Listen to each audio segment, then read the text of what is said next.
Vice ganda, hindi kinaya ang The Clone ni Gary Valenciano. Iyan ang pag-uusapan natin patungkol sa dalawang pananghaliang programa sa bansa, ang Eat Showtime at Eat Bulaga. Pero bago yan at bago natin umpisan ang continuation ng online viewership nila kahapong episode, ay humiling ako sa inyo na pakisubscribe ang aking YouTube channel. Paki-like and share na din po mga kaparokya para mas dumami pa po ang makapanood ng content natin. Maraming salamat po sa inyo mga kaparokya. Sa mga kaparokya, kahapon nga ay naganap ang Grand Finals ng The Clone for OPM Male Clones, kung saan ang nagwagi dito ay ang clone ni Gary Valenciano na si Lucky Robles, na deserving naman talaga dahil halos perfect ang score na nakuha or ibinigay ng horado dito na 99.9% at talagang kuhang-kuha niya ang boses ni Gary V. At kahit yung challenge niya kay Eric Santos ay consistent ang performance nito, kaya congrats kay Lucky Robles. Kabilang banda naman po mga kaparokya, kahapon nga ay muling nagbalik ang main host ng It's Showtime na si Vice ganda after nitong magbakasyon ng isang linggo. Subalit tila hindi pa din nito napataas ang views ng noontime show nito online, sapagkat umabot lamang ang pinakamataas na views ng main YouTube channel ng It's Showtime sa 97,000 views. Mababa yan para sa Saturday edition na alam naman po natin mga kaparokya na mas maraming viewers at special na araw for the noontime shows.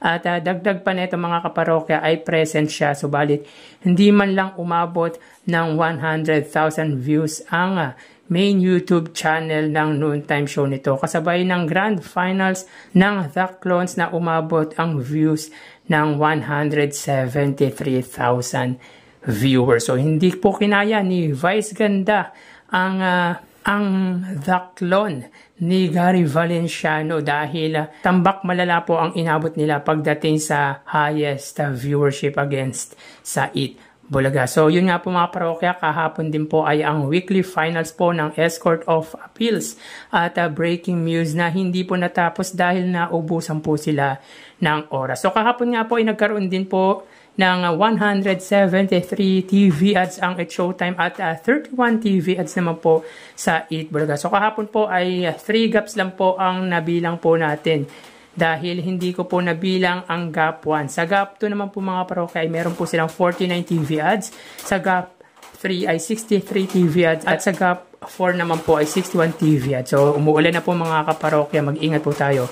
So yun po mga parokya, malamang mahigit 200 TV ads na naman po ang lumabas sa It's Showtime kahapong episode. Samantala, unang gap naman po para sa Eat Bulaga ay 6 TV ads, 9 sa pangalawang gap, 6 sa pangatlo at 10 TV ads naman po sa pang-apat na gap. So grabe ang ads na lumalabas po sa It's Showtime, milyon kada araw ang kanilang ads. Pero pagdating sa pamimigay ng papremyo mga kaparokya, tila naungusan sila ng Eat Bulaga na limited lang ang ads, kung saan nakapamahagi sila ng 60,000 pesos at 170,000 naman po sa Eat Bulaga. So sa 60,000 na binahagi ng It's Showtime, 40,000 dito ay sa segment na masasagot mo ba at 20,000 naman po sa breaking news. Samantalang 70,000 naman po sa sugod bahay at 100,000 naman po sa The Clones. Para naman po yan sa Eat Bulaga. So last Saturday mga kaparokya ay nagkamali po tayo ng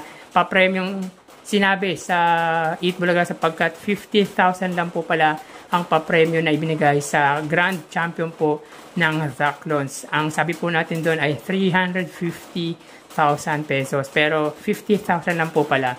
Sorry po mga kaparokya. Yun nga po mga parokya, magkano kaya ang halaga ng isang ads ng It's Showtime? Dahil sobrang dami po ng ads na lumalabas sa kanila, pero ang papremyong ibinabahagi nila ay hindi po naayon sa ibinabahagi po ng Eat Bulaga. Ibig lang sabihin niya mga kaparokya ay pamigay talaga ang papremyong hatid ng Eat Bulaga. So tara, ating alamin ang online viewership ng dalawang bigating noontime shows. Para sa Itbulaga Under TVJ Facebook page na may 3.3 million followers at sa It's Showtime na may 19 million followers. So sa oras na 2 PM mga kaparokya, ang It's Showtime po ay may segment na weekly finals po ng breaking news at escort of appeal. Samantalang ang Itbulaga naman po ay ang grand finals po ng Daclon. So dito ang It's Showtime mga kaparokya ay may 4,000 viewers, samantalang ang Itbulaga po ay hindi pa po nagpa-pop up. So wait lang po tayo mga kaparokya. Ang Itbulaga po ay may 5,400 live viewers. So again, sa oras na 2:01 PM, ang It's Showtime po ay may 4,100 live viewers, samantalang ang Itbulaga naman po ay may 5,400 live viewers. So pagdating dito sa Facebook Live mga kaparokya, ay angat po dyan ang Itbulaga ng 1,300 viewers. So mapunta naman po tayo sa TV Network YouTube channel ng dalawang noontime shows. Unahin po natin ang It's Showtime. Under po yan sa kanilang or sa GMA Network YouTube channel, may 39.5 million subscribers.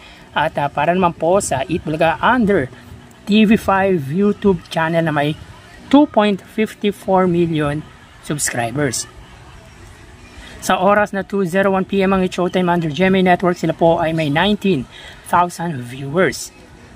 Ang Itbulaga naman po under TV5, sila po ay may 21,000 viewers.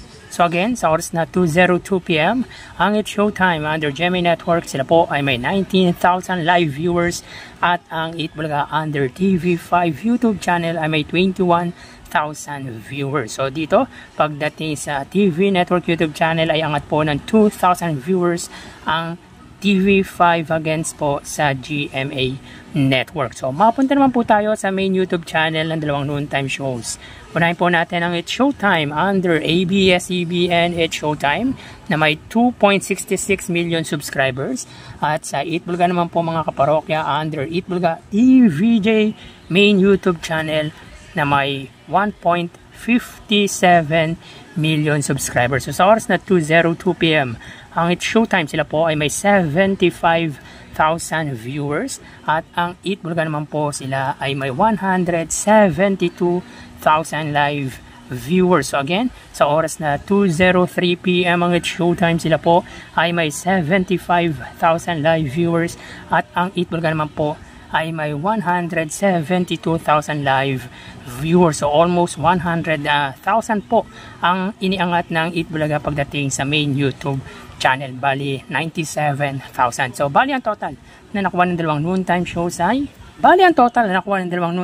mga kaparokya para po sa It's Showtime ay 98,000 viewers at ang Itbulaga naman po ay 198,000 live viewers. So again, ang It's Showtime po ay may 98,000 total live viewers at ang Itbulaga ay may 198,000 total live viewers. Yan po lumalabas sa kanilang online viewership mga kaparokya as of 2:04 PM. So dito mga kaparokya ay wagi po ang Itbulaga at lamang po sila sa It's Showtime ng 100,000 viewers. So ngayong araw po mga parokya, kahit present si Vice Ganda ay hindi po umabot ng 100,000 ang kanilang main YouTube channel. So yan po lumalabas sa kanilang online viewership as of 2:05 PM. So magpapaalam na po ako sa inyo, magsiingat po tayo mga parokya.